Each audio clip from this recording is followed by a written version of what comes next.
શું વિદેશની ધરતી પર આપણો ભવ્ય સાંસ્કૃતિક વારસો સચવાઈ શકશે? 30 વર્ષના અથાગ પરિશ્રમ અને કરોડોના રોકાણ પાછળ છુપાયેલું એવું આત્મીય સત્ય જાણીને તમે ગર્વથી ભરાઈ જશો, જે દરેક ભારતીય માટે એક વિજય ઉત્સવ સમાન છે. અત્યારે અમેરિકાના પેન્સિલ્વેનિયા રાજ્યના ચેલફોન્ટ વિસ્તારમાં વસતા હજારો ભારતીય અને ખાસ કરીને આપણા ગુજરાતી પરિવારો માટે એક અત્યંત ગૌરવશાળી અને ઐતિહાસિક સમાચાર સામે આવ્યા છે, જેણે સાબિત કરી દીધું છે કે જો મનમાં દ્રઢ સંકલ્પ હોય તો વિદેશની ધરતી પર પણ આપણે આપણી મૂળિયાને મજબૂત રાખી શકીએ છીએ. અહીં 1612 કાઉન્ટી લાઇન રોડ પર આવેલા ભારતીય મંદિર અને સાંસ્કૃતિક કેન્દ્રના સંકુલમાં $8.5 મિલિયન એટલે કે આશરે 71 કરોડ રૂપિયાના જંગી ખર્ચે તૈયાર થયેલા ભારતીય લર્નિંગ સેન્ટરનું પ્રથમ અઠવાડિયામાં ભવ્ય ઉદ્ઘાટન કરવામાં આવ્યું. આ માત્ર એક ઇમારત નથી, પણ 3 દાયકાના અથાગ પરિશ્રમ અને સમર્પણનું જીવતું જાગતું પ્રતીક છે. આ આખા પ્રોજેક્ટની શરૂઆત વર્ષ 1999માં થઈ હતી, જ્યારે શ્રી નંદ તોડી જેવો આ સંસ્થાના સ્થાપક અને પ્રમુખ છે, તેમણે એક નાનકડા જૂથ સાથે મળીને એક પવિત્ર વિઝન જોયું હતું કે અમેરિકામાં જન્મતા અને મોટા થતા આપણા બાળકો પોતાની સંસ્કૃતિ અને ભાષાના મૂળિયામાંથી ક્યારેય વંચિત ન રહી જાય. તે સમયે કોઈએ કલ્પના પણ નહોતી કરી કે એક નાનકડું વિચાર બીજ આજે આટલા ભવ્ય વટવૃક્ષમાં ફેરવાઈ જશે. આ વિઝનને હકીકતમાં બદલવા માટે સેંકડો વોલન્ટિયર્સ, હજારો ડોનર્સ અને આખા ભારતીય સમાજે 30 વર્ષ સુધી જે મહેનત કરી છે, તેની સફળતા આજે આ ભવનના કણે કણમાં વર્તાય છે. રિબન કટિંગ સમારોહમાં અમેરિકાના કોંગ્રેસમેન બ્રાયન ફિટ્ઝપેટ્રિક અને મોન્ટગોમરી કાઉન્ટીના કમિશનર નીલ મખીજા સહિતના અનેક ઉચ્ચ અધિકારીઓ અને રાજ્યના પ્રતિનિધિઓ હાજર રહ્યા હતા.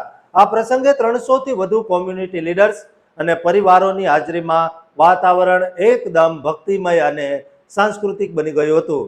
આ કોઈ સામાન્ય પ્રસંગ નહોતો દોસ્તો, કારણ કે સેન્ટરને યુએસ કોંગ્રેસના સત્તાવાર રેકોર્ડમાં પણ સ્થાન આપવામાં આવ્યું છે, જે અમેરિકામાં વસતા ભારતીય ડાયસ્પોરા માટે બહુ જ મોટી અને ઐતિહાસિક સિદ્ધિ ગણાય છે.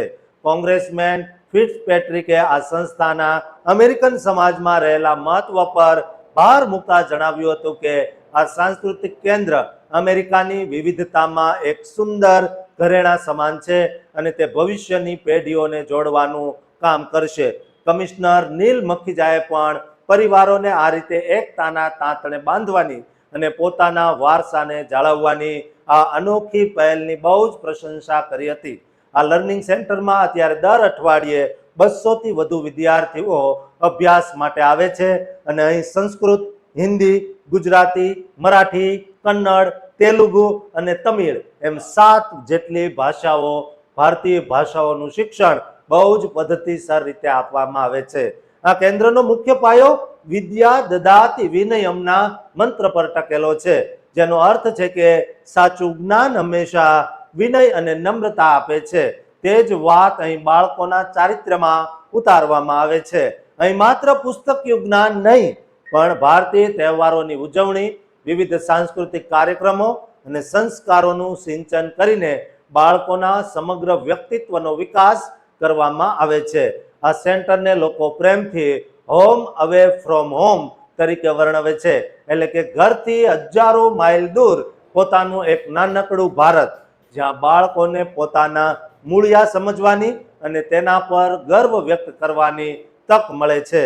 શ્રી નંદ તોડીએ આ ઉદ્ઘાટન પ્રસંગે બહુ જ ભાવુક થઈને કહ્યું કે આ લર્નિંગ સેન્ટર લગભગ 3 દાયકાની અવિરત દૃષ્ટિ, ખંત અને સમુદાયની અખંડ એકતાનું શ્રેષ્ઠ ઉદાહરણ છે. અમેરિકા જ્યારે વર્ષ 2026માં પોતાની 250મી વર્ષગાંઠ એટલે કે સેમી સેન્ટેનિયલની ઉજવણીની તૈયારી કરી રહ્યું છે, ત્યારે એક ઇમિગ્રન્ટ કોમ્યુનિટી દ્વારા શિક્ષણ અને સંસ્કૃતિના ક્ષેત્રમાં કરવામાં આવેલું આ 71 કરોડનું રોકાણ એક બહુ મોટું ચિહ્ન સાબિત થશે. ખાસ કરીને આપણા ગુજરાતી પરિવારો માટે પોતાની માતૃભાષાના આટલા આધુનિક વર્ગો ઉપલબ્ધ હોવા એ કોઈ વરદાનથી ઓછું નથી.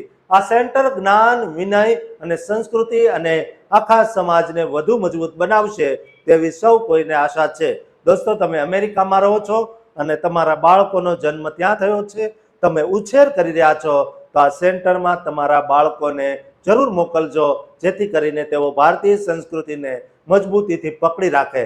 દોસ્તો, આ દરેક ગુજરાતી, દરેક ભારતીયને વિડીયો શેર કરજો અને આ ચેનલને સબસ્ક્રાઇબ કરવાનું પણ ચૂકતા નહીં.